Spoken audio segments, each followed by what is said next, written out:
सभी को नमस्कार। आज हम क्लास 11th के मैथ्स के चैप्टर 1 सेट्स का एग्जाम्पल नंबर 1 करेंगे।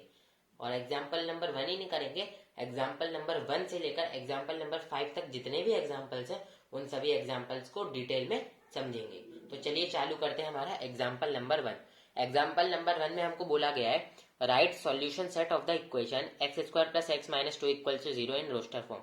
अच्छा, मैं एक और चीज बता दूं आप लोगों को कि मैंने सेट्स चैप्टर की 1.1 एक्सरसाइज का इंट्रोडक्शन अपने चैनल पे अपलोड किया हुआ है, उसे जाकर जरूर देखना। उसे देखने के बाद आप इन एग्जाम्पल्स को करोगे तो ये आपको एकदम क्रिस्टल क्लियर हो जाएंगे, ठीक है।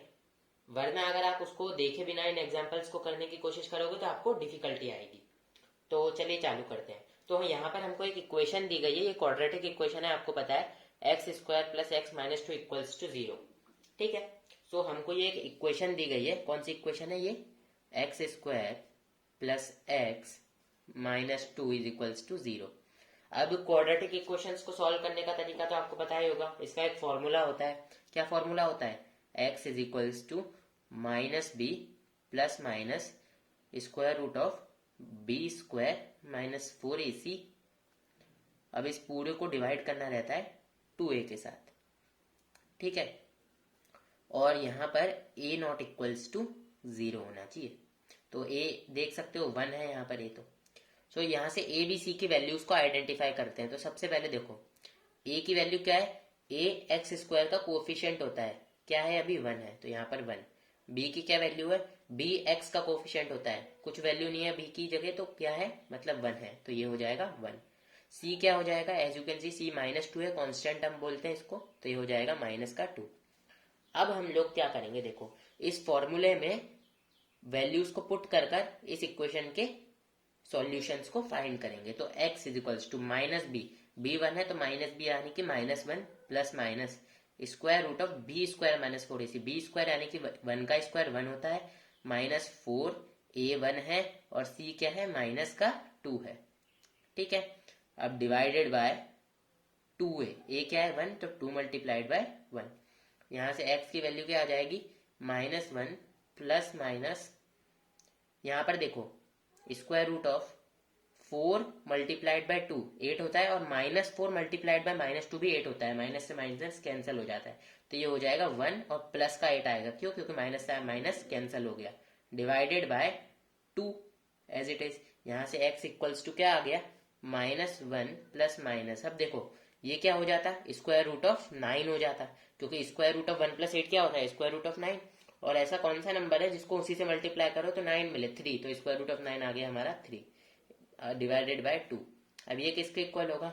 माइनस 1 प्लस 3 होता है 2, 2/2 होता है हमारा 1। माइनस 1 माइनस 3, चलो इसको करके दिखा देते हैं। माइनस 1, एक बार हमने प्लस 3 लिया, एक बार माइनस 3 लिया, इस बार माइनस लेते हैं। माइनस 1 माइनस 3 डिवाइडेड बाय 2, ये इक्वल होगा minus 1 minus 3 minus 4 divided by 2, जो कि माइनस 2 के इक्वल है, ठीक है। तो ये चीज हमको यहाँ से सॉल्यूशंस मिल गए। अब इस सॉल्यूशंस को सेट्स की फॉर्म में कैसे लिखना है उस चीज को समझो। देखो सेट्स की फॉर्म में लिखने के लिए सबसे पहले आप सॉल्यूशंस लिख लो। क्या है आपके सॉल्यूशंस? आए आपके 1 कॉमा लगाकर माइनस 2, ये सॉल्यूशन आए आपके, ठीक है। अब दोनों तरफ मिडिल ब्रेसेस लगा दो, ठीक है, और ऐसे लिख दो सॉल्यूशन सेट, क्योंकि सॉल्यूशन सेट लिखना था ना। Solution set is equals to, और इस तरीके से लिख दो, ठीक है। तो ये हो गया हमारा। तो सॉल्यूशन सेट रोस्टर फॉर्म में कैसे लिखा था? 1 और माइनस 2 इसके हमारे रूट्स आए हैं, तो इसको हमने इस तरीके से रोस्टर फॉर्म के अंदर लिख दिया। चलिए एग्जाम्पल 2 के लिए चलते हैं नेक्स्ट पेज पर। तो एग्जाम्पल 2 है हमारा write the set x such that x is a positive integer and x square less than 40 in roster form. तो इस चीज को पहले तो ध्यान से समझो। ये जो सेट दे रखा है ये आपको सेट बिल्डर फॉर्म में दे रखा है, यानी कि प्रॉपर्टीज के आधार पर आपको सेट डिफाइन कर रखा है। तो देखो x such that x is a positive integer and x square lesser than 40। तो मैंने आपको इंट्रोडक्शन पार्ट में कंडीशन बताई थी कि जो भी सेट बिल्डर फॉर्म होता है उसमें प्रॉपर्टीज के आधार पर सेट्स को डिफाइन किया जाता है। यहाँ सेट की क्या प्रॉपर्टी है कि जो x स्क्वायर है वो छोटा है 40 से, और एक और प्रॉपर्टी है, और जो x क्या है? x एक पॉजिटिव इंटीजर है, ये हमको प्रॉपर्टी है। ये z प्लस लिखा है, इसका मतलब है z का मतलब है इंटीजर है, प्लस का मतलब है पॉजिटिव इंटीजर है, और बिलोंग्स टू मतलब x है। सो x एक पॉजिटिव इंटीजर है। ये दो कंडीशंस है। तो सबसे पहले देखो x स्क्वायर 40 से छोटा है, ठीक है। सो बेसिकली रोस्टर फॉर्म में क्या करते हैं, हम एलिमेंट्स को लिखते हैं। अब यहाँ पर इनकी प्रॉपर्टी दी गई है, अब प्रॉपर्टीज के आधार पर हम एलिमेंट्स को फाइंड करेंगे। तो देखो प्रॉपर्टी क्या है, एक्स स्क्वायर लेसर देन 40 और x एक पॉजिटिव इंटीजर है। अब देखो इधर आओ, अच्छा x square is equals to 4 होता है, उदाहरण दे रहा हूं, ये फेयर नहीं है। X square is equals to 4 होता है, तो x की वैल्यू क्या आती है, प्लस माइनस 2, क्योंकि अगर आप -2 को -2 से मल्टीप्लाई करोगे तो भी 4 मिलेगा, 2 को 2 से मल्टीप्लाई करोगे तो भी 4 मिलेगा। लेकिन ये जो माइनस का 2 है ना, -2, ये क्या है, एक नेगेटिव नंबर है। और हमको यहाँ क्या बोला गया है कि x एक पॉजिटिव नंबर है, तो सारे जितने भी नेगेटिव नंबर्स हैं, नेगेटिव स्क्वायर रूट्स होते हैं, उनको हम छोड़ देंगे।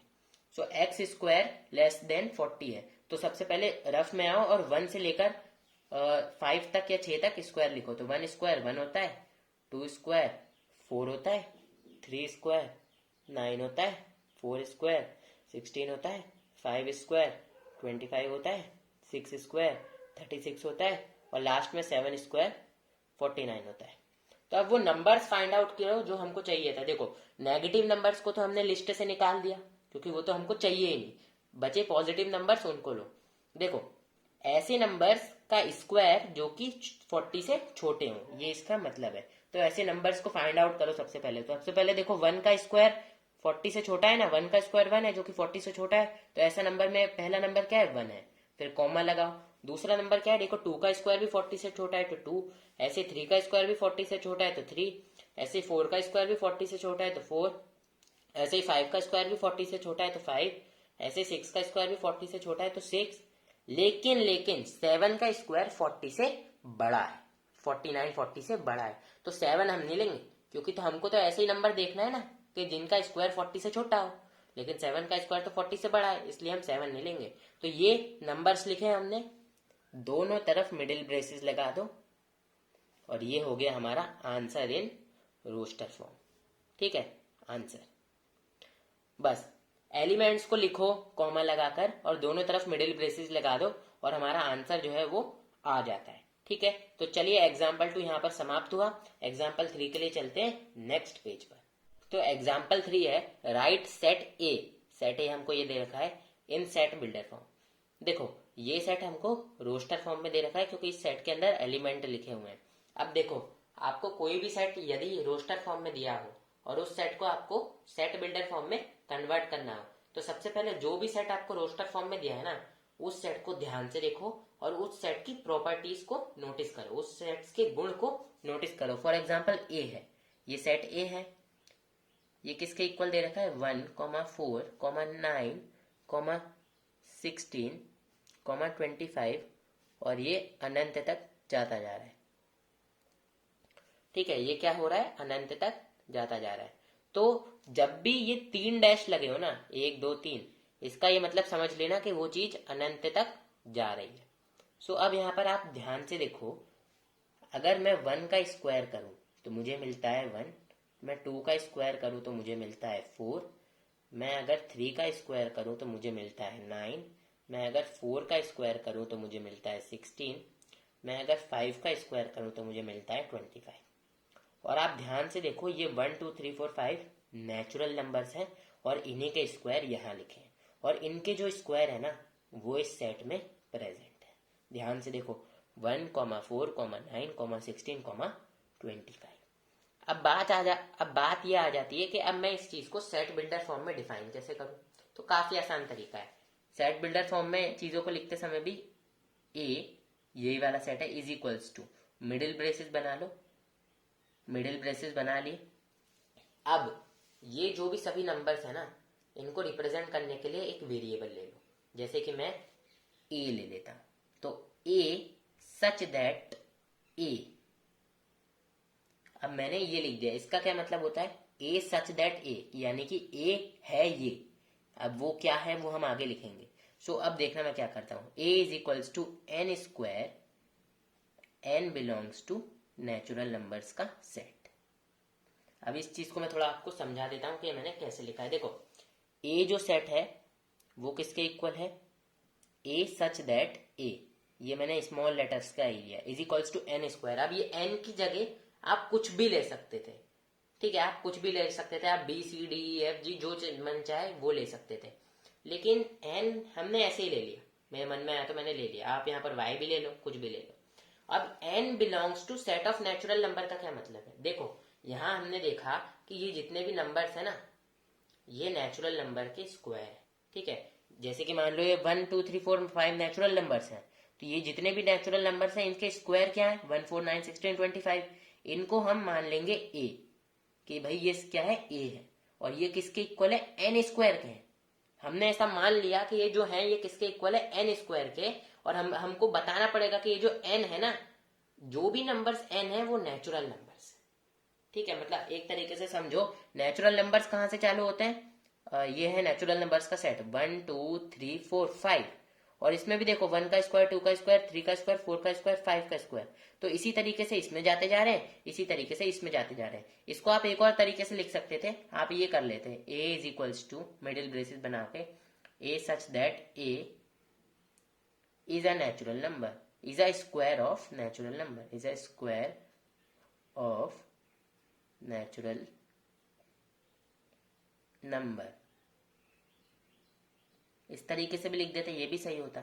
मतलब एक सेट जो कि रोस्टर फॉर्म में दिया गया है उसको सेट बिल्डर फॉर्म में लिखने के कई प्रकार होते हैं, आप किसी भी तरीके से लिख सकते हैं। आपका मन करे तो आप इस तरीके से लिख लो, आपका मन करे तो आप इस तरीके से लिख लो। इसमें A such that A is equals to n square का मतलब मैं फिर से समझा देता हूँ, ए सच दैट ए, ठीक है, हमने जितने भी सेट के अंदर एलिमेंट्स हैं उनको मान लिया A is equals to n square, हमने मान लिया कि वो एन स्क्वायर के इक्वल है, और जहां पर एन एक नेचुरल नंबर है, तो एज यू कैन सी ये नेचुरल नंबर के स्क्वायर के इक्वल है भी। तो ये हो जाता है हमारा एग्जाम्पल नंबर 3 कंप्लीट। और इस चीज में डाउट मत रखना कोई भी, जैसे कि मैंने दूसरी बार में ये इसको लिखा है ना, A such that A is a square of natural number, तो A such that A is a square of natural number का ये मतलब है कि ए की जो भी वैल्यू है ना, ए हम क्या मानते हैं, जो सेट के अंदर एलिमेंट्स है उनको ये मानते हैं, अभी के लिए हमने ये माना है, तो वो नेचुरल नंबर के स्क्वायर है। एज यू कैन सी 1 का स्क्वायर 1 2 का स्क्वायर 4 3 का स्क्वायर 9, तो ये क्या है, नेचुरल नंबर के स्क्वायर है। तो हमने बस इसको ज्यादा लिख दिया, इसमें कम लिखना पड़ा, इसमें ज्यादा लिखना पड़ा। तो आप लोग देख लेना आप किसमें सूटेबल हो।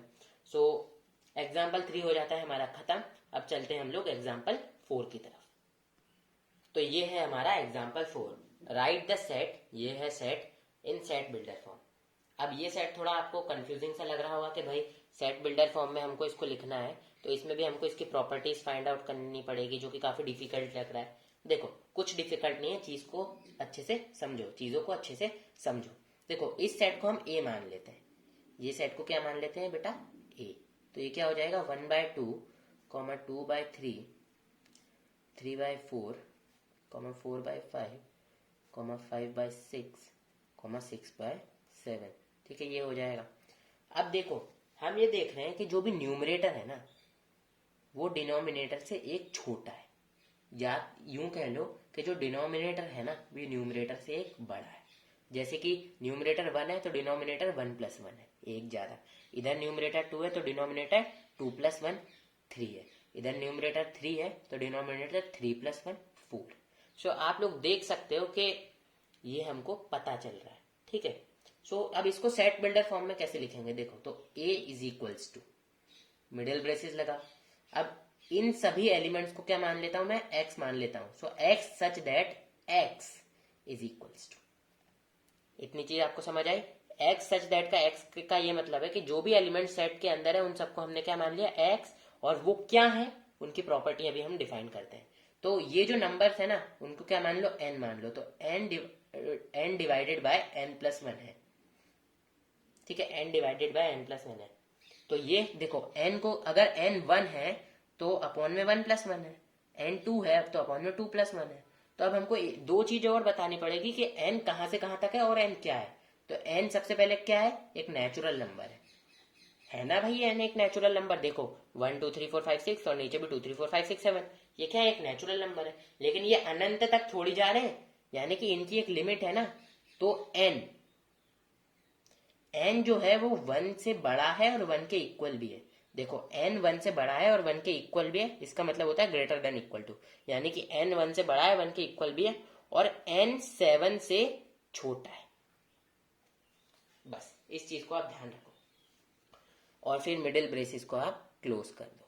अब इस चीज को मैं और अच्छे से समझा देता हूँ। देखो यहाँ पर जो न्यूमरेटर था वो डिनोमिनेटर से एक छोटा था, डिनोमिनेटर एक बड़ा था मतलब न्यूमरेटर से।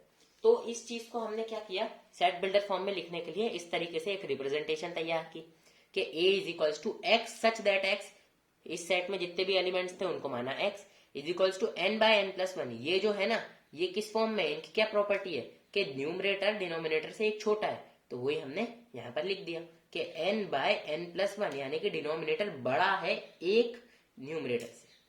ठीक है, एक टाइम्स एक मतलब डिनोमिनेटर में एक जोड़ोगे तब जाकर आपको न्यूमरेटर से एक कम मिलेगा। मैं थोड़ा गलत बोल गया, मैं फिर से समझा देता हूँ। अगर आप न्यूमरेटर में एक जोड़ दिए तब जाकर आपको वो डिनोमिनेटर के इक्वल मिलेगा, ये मतलब था मेरा कहने का। यहाँ पर देखो जो डिनोमिनेटर है वो न्यूमरेटर से एक ज्यादा है। ठीक है, इधर भी इधर भी इधर भी, तो ये इसकी प्रॉपर्टीज है कि जो न्यूमरेटर है वो डिनोमिनेटर से एक कम है। और जो भी नंबर्स हैं 1 2 3 4 5 6 2 3 4 5 6 7, ये क्या है, नेचुरल नंबर है, तो ये हमने स्पेसिफाई किया। अब हमको लिमिट स्पेसिफाई करनी पड़ेगी, नहीं तो सेट पढ़ने वाला क्या बोलेगा, अरे अनंत तक जा रहे हैं क्या, यहाँ पर 8/9 तो है ही नहीं, ये क्या है 8/9 तो है नहीं भाई यहाँ पर। तो उसको बताओ कि भाई हमने ये भी तो स्पेसिफाई किया हुआ है, इसीलिए ये स्पेसिफाई करना जरूरी होता है। वरना अगर आप इस लिमिट को मान लो ये हट गई, इसको छुपा दो, ऐसे इसको छुपा दो, तो अब कोई इसको पढ़ेगा क्या समझेगा, अरे इसका मतलब तो ये है 1/2 2/3 3/4 ऐसे अनंत तक जा रहा है, जबकि असल में तो केवल 6/7 तक जा रहा है ना। वो कहेगा भाई 8/9 तो है ही नहीं, तो अब यहीं पर आपका क्वेश्चन गलत हो जाएगा। इसलिए आपको ये जो लिमिट होती है वो स्पेसिफाई करनी पड़ती है। तो हमने कैसे स्पेसिफाई किया, जो n है वो बड़ा है या और इक्वल भी है 1 के, लेकिन जो वो क्या है 7 से छोटा है। तो इसी तरीके से जो हमारा एग्जाम्पल 4 है वो हो जाता है खत्म। एग्जाम्पल 5 जो कि काफी मजेदार एग्जाम्पल है, उसके लिए चलते हैं नेक्स्ट पेज पर। तो ये है हमारा एग्जाम्पल 5। मैंने सोचा कि इस एग्जाम्पल को बुक में करवा दिया जाए। Match each of the set on the left described with roster form, मतलब जो लेफ्ट पे लिखा हुआ है वो क्या है, रोस्टर फॉर्म में, with the same set on the right described in the set builder form, और जो राइट में लिखा है वो सेट बिल्डर फॉर्म में। बेसिकली मतलब कौन सा रोस्टर फॉर्म कौन सा सेट बिल्डर फॉर्म के इक्वल है ये हमको बताना है। जो मैच द कॉलम करते थे ना अपन, बस वही है। तो इस चीज को कैसे करेंगे, देखो सबसे पहला सेट है PRINCAL, प्रिंकल, इसको पढ़ोगे तो ये आएगा। तो इसका क्या होगा, देखो क्या ए होगा positive integer and divisor of 18, नहीं ये तो पता नहीं, ये तो लेटर्स लिखे हुए हैं, ये कहाँ पॉजिटिव इंटीजर। बी हो सकता है क्या फर्स्ट वाले का, x colon x is an integer है एक्स स्क्वायर, नहीं नहीं यार इसमें भी इंटीजर आ गए और ये तो लेटर्स लिखे हुए हैं। क्या सी हो सकता है x colon x is an integer, इसमें भी इंटीजर आ गए, भाई ये लेटर्स हैं। तो क्या कौन सा बचा हमारा, डी बचा, x colon x is a letter of the word principal. ठीक है, प्रिंसिपल में जो भी लेटर्स आते हैं ना वो है PRINCI। अब आई देखो फिर से रिपीट नहीं हुआ है, मैंने आपको इंट्रोडक्शन पार्ट में बताया था कि जो भी सेट होते हैं उनमें हम एलिमेंट्स को रिपीट नहीं करते। तो फर्स्ट का ये हो जाएगा। सेकंड का देखिएगा क्या होगा, सेकंड का देखो क्या ए हो सकता है, ए नहीं हो सकता क्योंकि 0 18 का डिवाइजर थोड़ी है, और डिवाइजर मतलब जिससे पूरी तरीके से डिवाइड हो जाए और रिमाइंडर बचे नहीं, लेकिन 0 से तो कोई चीज डिवाइड ही नहीं हो सकती। क्या वो एक इंटीजर है, हाँ वो इंटीजर तो है। और क्या 0 का स्क्वायर में से 9 घटाते हैं तो 0 मिलता है, नहीं मिलता। अगर कि 0 के स्क्वायर में से आप देखो, अगर आप 0 के स्क्वायर में से, मैं यहाँ बता देता हूँ, 0 के स्क्वायर में से 9 घटाते हो तो क्या आपको 0 मिलता है, नहीं मिलता। आपको क्या मिलता है, माइनस का 9 मिलता है। ठीक है, तो वो वाली चीज है, तो ये भी नहीं हो सकता। Third, x colon x is an integer and x plus 1 equals to 0, क्या 0 + 1 इक्वल्स टू 1 है, सॉरी मैंने गलती से गलत बोल दिया, x + 1 इक्वल्स टू 0 नहीं है, x + 1 इक्वल्स टू 1 है। क्या 0 + 1 इक्वल्स टू 1 है, बिल्कुल है, तो ये वाला।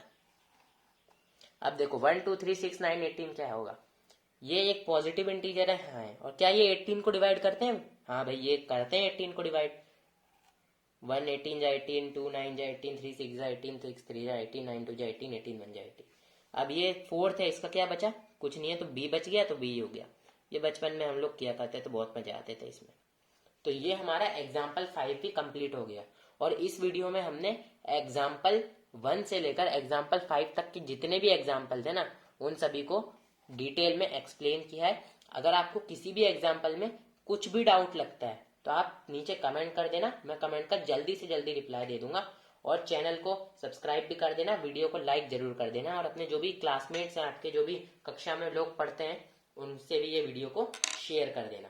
तो आज की वीडियो को यहीं विराम देते हैं, और अब हम आप लोगों से मिलेंगे अगले वीडियो में, जिसमें हम पूरी एक्सरसाइज 1.1, ये जो एक्सरसाइज दिख रही है ना 1.1, पूरी क्वेश्चन नंबर 1 से लेकर क्वेश्चन नंबर 6 तक करवाएंगे, जो कि हमारे 1.1 के इंट्रोडक्शन के कॉन्सेप्ट पर ही आधारित होगी। तो thank you so much for watching and चलते हैं हम लोग। Bye bye.